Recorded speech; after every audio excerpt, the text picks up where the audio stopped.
Magandang araw, sir. Paano po niyo nagawa itong mga paintings na nandito ngayon sa museum na pala? Itong mga paintings na ito, ginawa ko nito para sa araw nitong exhibit namin dito sa Museo de Baler.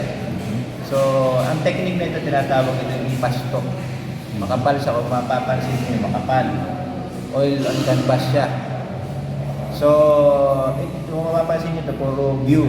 Pero itong view ito, nagre-represent ito sa Aurora. Kasi ito yung mga magagandang lugar dito sa Aurora. So, kung makikita niyo yung painting, para kayo nakapunta sa Aurora. At bilang isang artist, ako, pinapakita ko yung ano yung environment ko.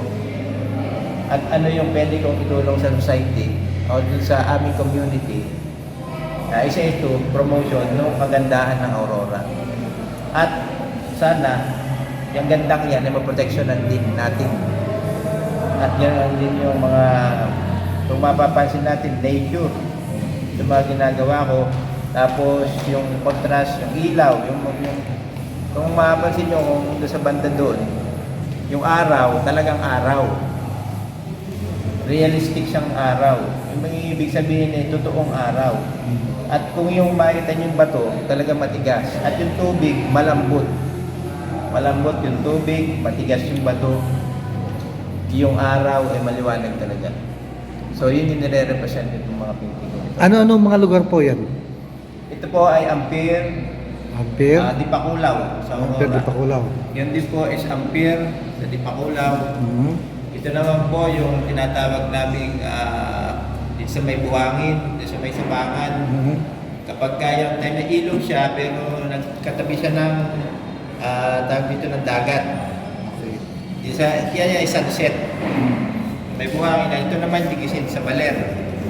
Digisit ito sa Baler, Aurora. Sir, ilang araw ninyong ginawa yan? Pag yung isang ganito, yung isang painting na ganito, maabot siya ng 2 linggo.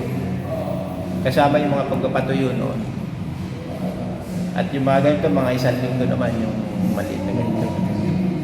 Ano pa yung mensahe ninyo sa ating mga local artists, sa ating mga kababayan? Sa mga local artists,